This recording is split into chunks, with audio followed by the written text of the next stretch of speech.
Almas queridas, de mais perto e de mais longe, aparentemente,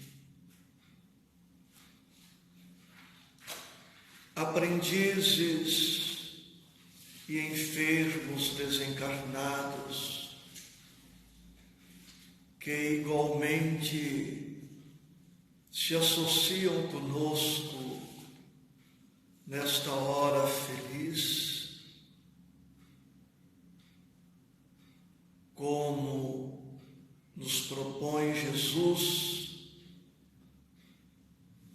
no Pai Nosso, reportando-se a Deus: Teu é o reino, o poder e a glória, e as nossas vidas para sempre. Bom dia. Hoje, Salmos número 4. Não se trata de conferência, de palestra, de estudo, apenas algumas reflexões, na esperança de que elas nos auxiliem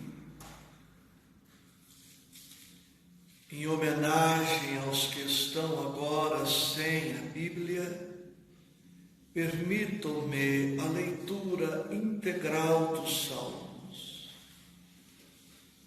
Davi ora a Deus na sua angústia.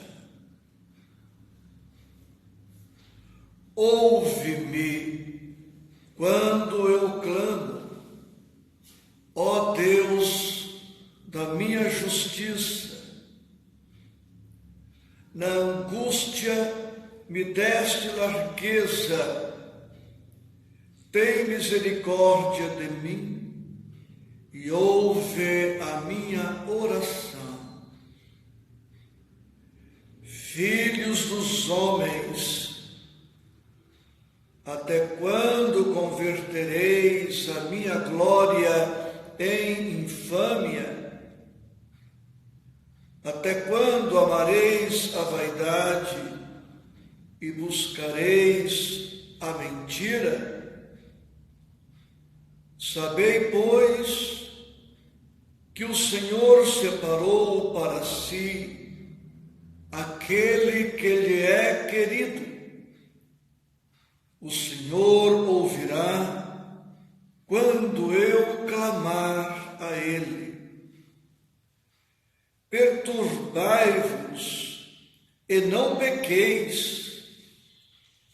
Falai com o vosso coração sobre a vossa cama e calai-vos. Ofereceis sacrifícios de justiça e confiai no Senhor. Muitos dizem: quem nos mostrará o bem?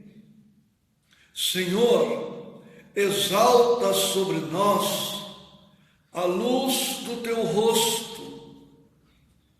Puseste alegria no meu coração, mais do que no tempo em que se multiplicaram o seu trigo e o seu vinho.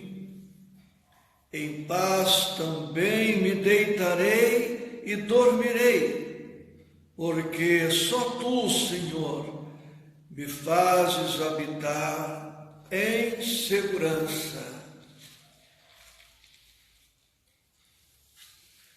Como de outras vezes, reflitamos sobre este texto, a começar pelo título do salmo. Davi ora a Deus na sua angústia. Angústia se trata de uma grande aflição, de um grande sofrimento. Portanto, não se trata de um sofrimento qualquer, de um sofrimento a mais. Trata-se de um grande sofrimento, de uma grande aflição. Em nossas aflições, a depender da sua extensão, da sua complexidade, dependendo do momento em que estamos atravessando, dependendo da nossa fragilidade, poderemos, sem dúvida, pensar no socorro médico, psiquiátrico, poderemos pensar na ajuda psicológica, na ajuda da medicação alopata, homeopata ou outra técnica terapêutica qualquer. Não devemos desprezar estas possibilidades, mas vejamos o que Davi fez na sua angústia. Orou a Deus. A oração é recurso precioso, consoante nos ensina a doutrina espírita. A prece serve a 3 finalidades: louvar, agradecer e pedir. Toda oração formulada pelo cristão, especialmente pelo espírita, deve ser composta com estas 3 características: de louvor, de gratidão e de petição. O tema desta hora não é precisamente oração e não nos deteremos, mas ao pedir, precisamos pedir com juízo, com coerência, com bom senso.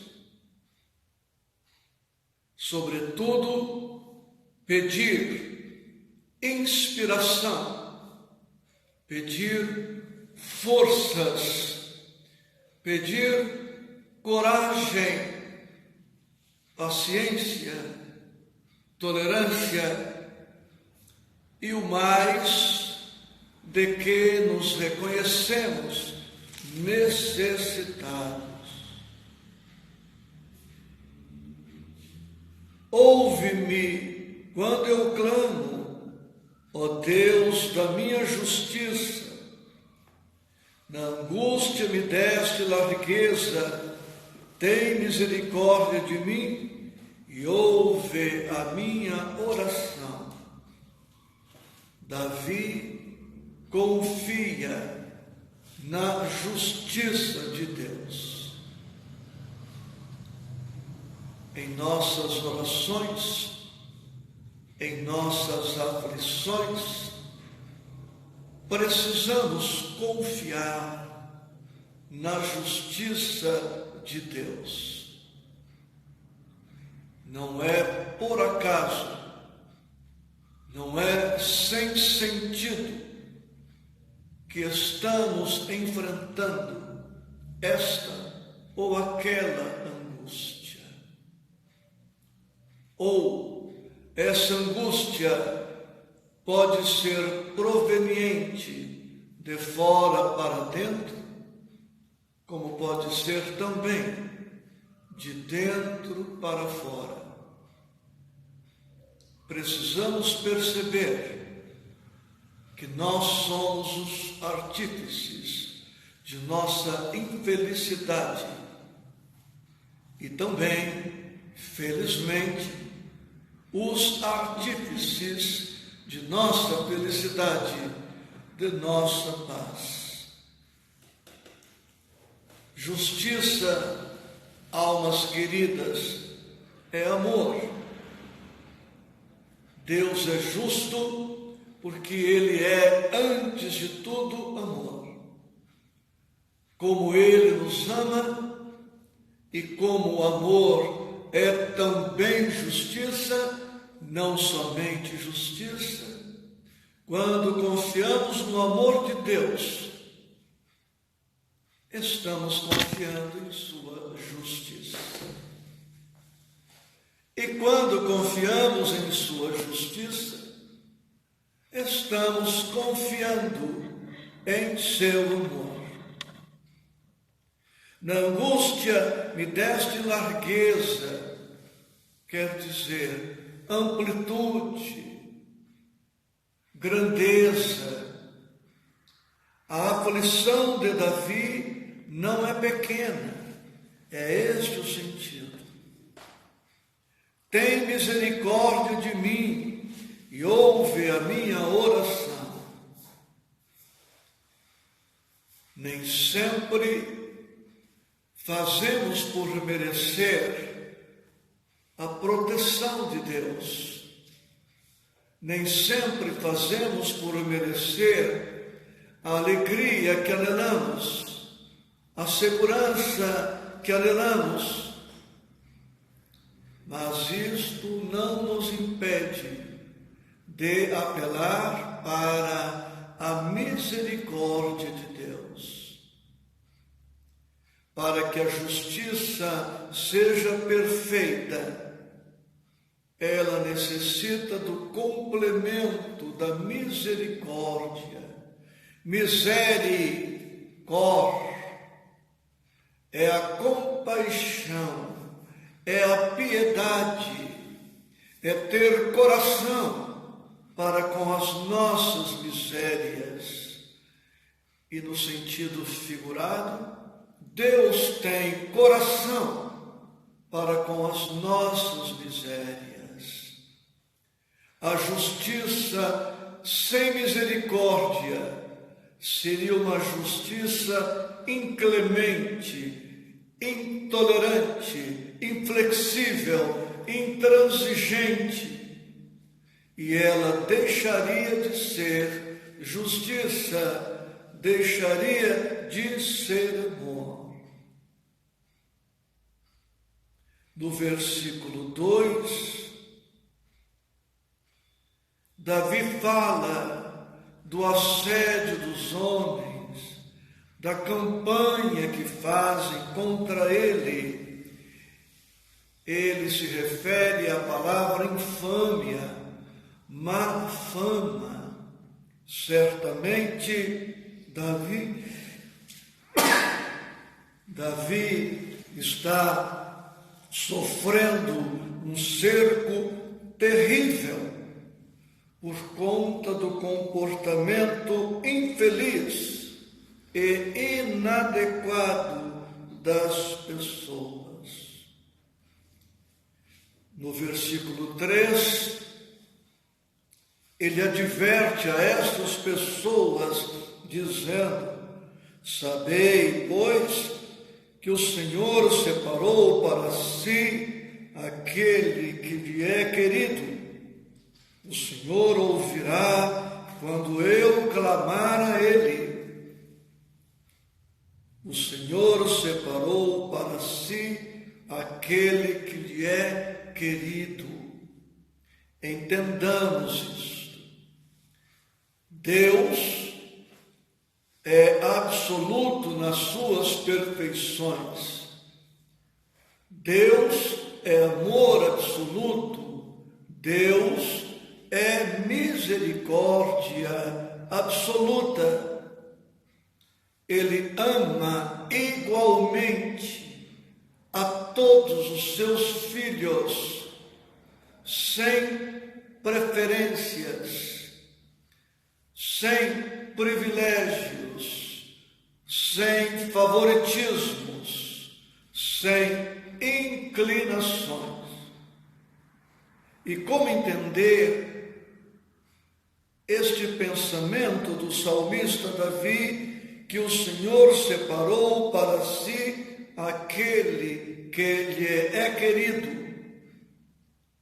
Para isto, nos recordemos de Jesus e do Evangelho segundo o Espiritismo, capítulo 18, que tem por título Muitos os chamados e poucos os escolhidos. Todos somos chamados ao amor de Deus. Todos somos chamados ao progresso, à evolução. Todos somos chamados ao bem, diariamente. Durante toda a encarnação, os chamados se multiplicam, mas poucos ouvem aos chamados, poucos atendem aos chamados.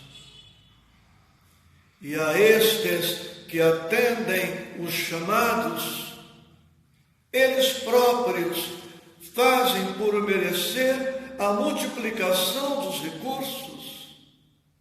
No mesmo capítulo 18, está anotado que mais se dará àquele que mais tem, mais se dará àquele que mais tem.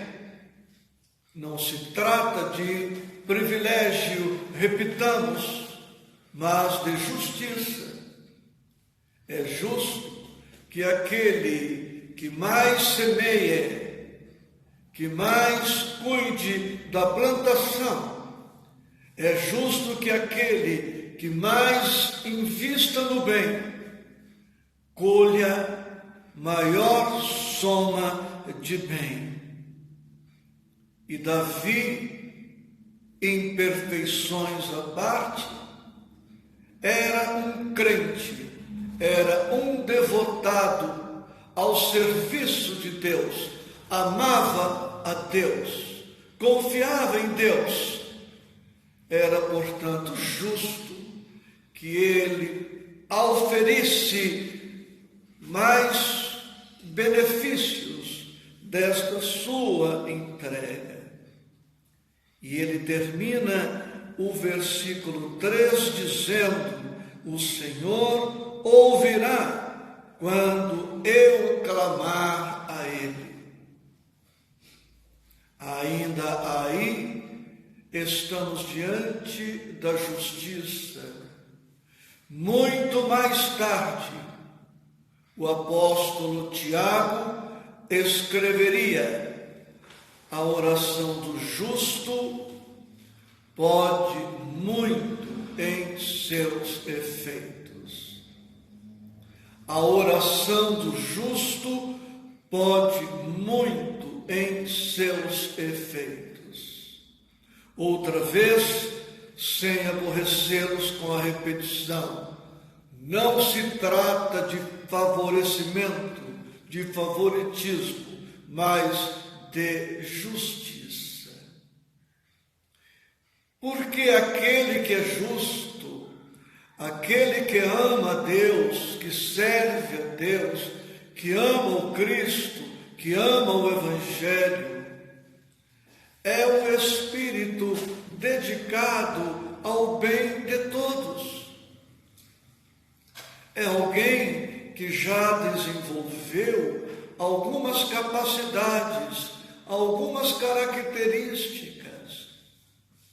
Vamos recordar a figura sempre amada de Chico Xavier.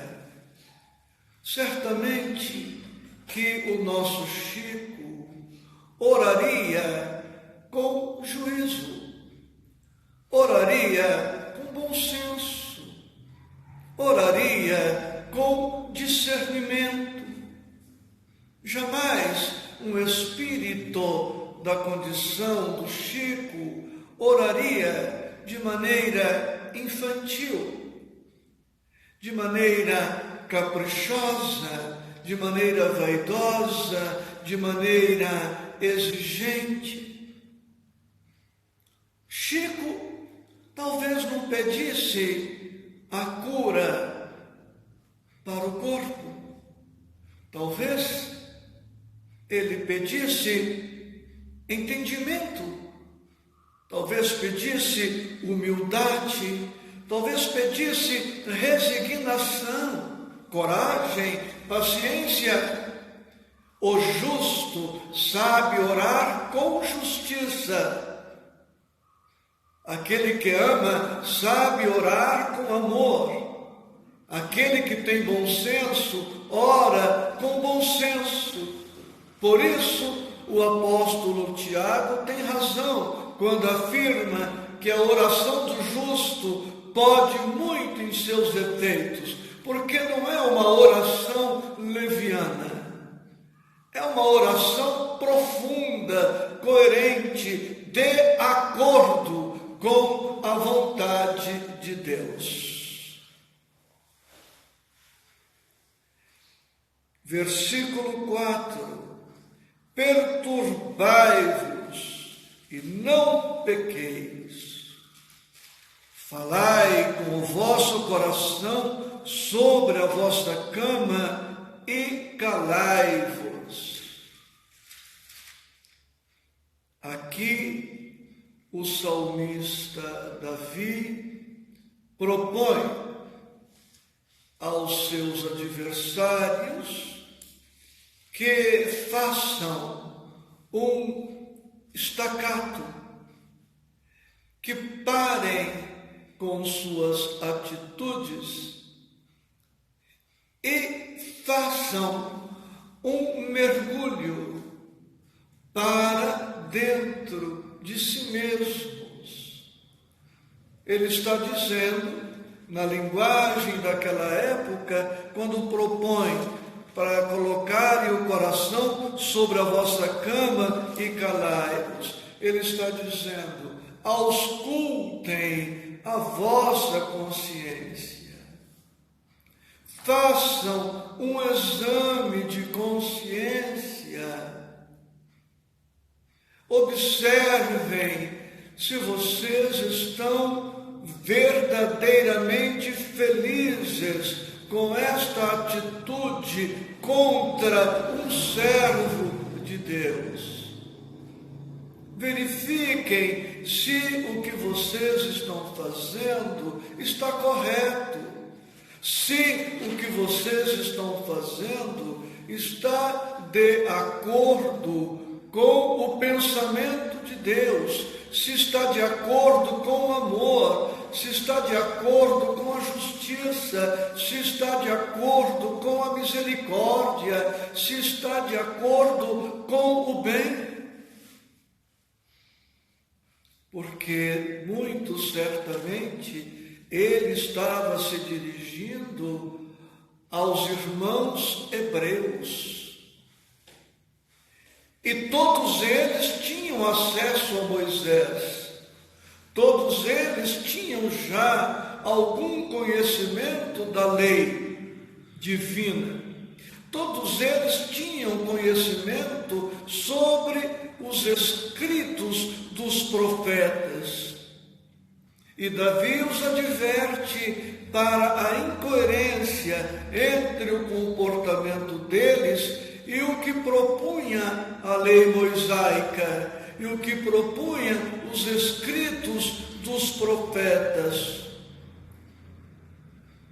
E é o que nos cabe fazer hoje, na parte que nos cabe, auscultar a nossa consciência e verificarmos se os nossos pensamentos, os nossos sentimentos, a nossa maneira de ouvir, a nossa maneira de falar, a nossa maneira de viver estão de conformidade com o Evangelho do Cristo que conhecemos, de conformidade com a doutrina espírita, os que somos espíritas, se de fato o que estamos fazendo está coerente com a doutrina espírita.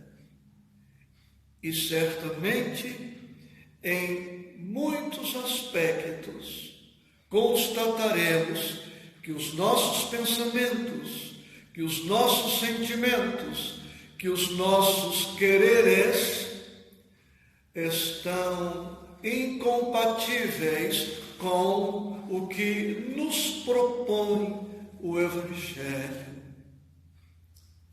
Versículo 5.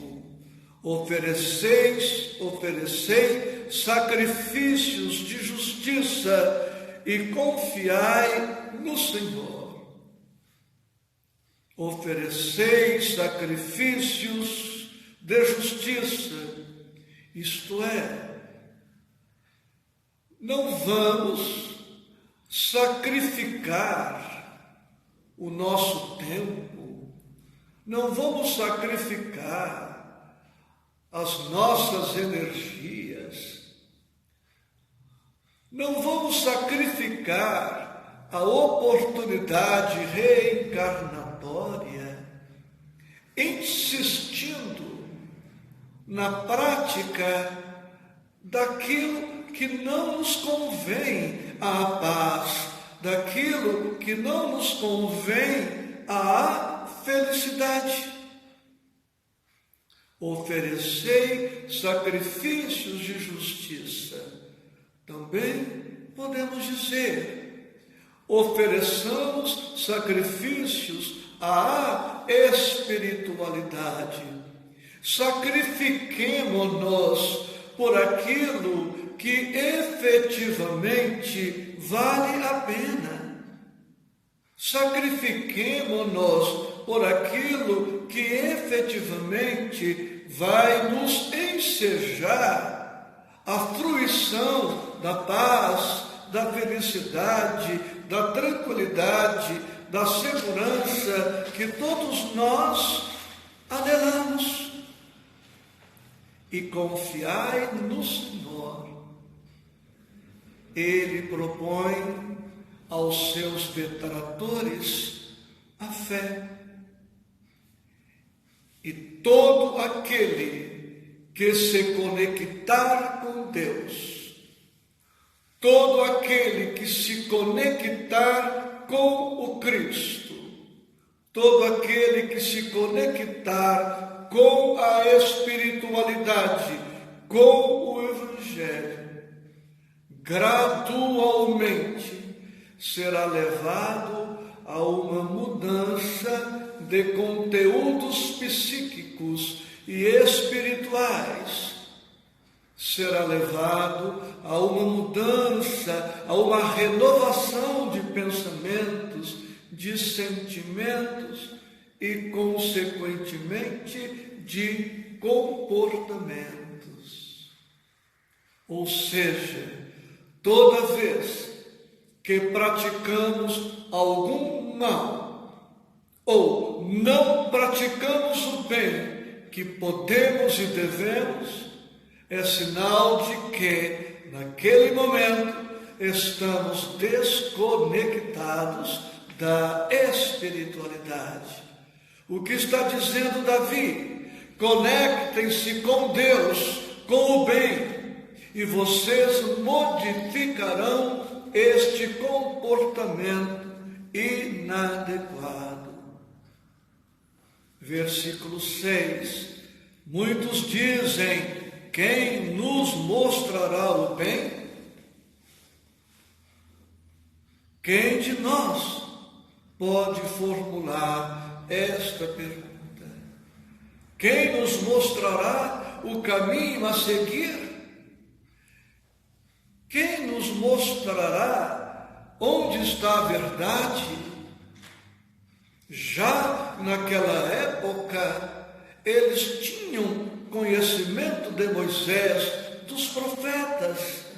Nós hoje temos Moisés, temos os profetas, temos os apóstolos, temos o Cristo, temos todos aqueles que sucederam ao Cristo, temos Allan Kardec, temos a doutrina espírita, temos a excelente contribuição de Chico, de Divaldo, para citarmos somente dois grandes trabalhadores da doutrina espírita. Portanto, todos estamos informados onde está o bem, em que consiste o bem. No versículo 7, puseste alegria no meu coração, mais do que no tempo em que se multiplicaram o seu trigo e o seu vinho. Aí neste versículo, puseste alegria no meu coração. É um dos benefícios da oração. Sendo a angústia uma grande aflição,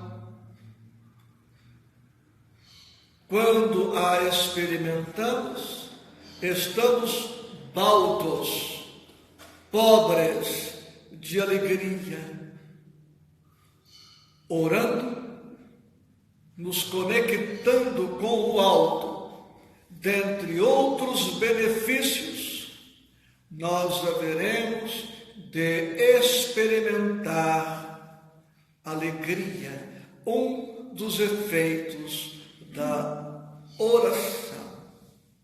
E observem, mais do que no tempo em que se multiplicaram o seu trigo e o seu vinho, em que pese a angústia no primeiro momento, ao buscar Deus, Davi experimenta uma alegria maior do que a alegria que ele experimentou nos dias de fartura, nos dias de abastança.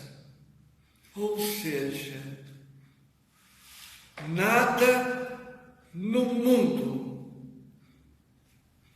nada que seja material, nos oferece alegria tão grande quanto a alegria que experimentamos em nossa comunhão com Deus, em nossa comunhão com a espiritualidade, em nossa comunhão com o Evangelho.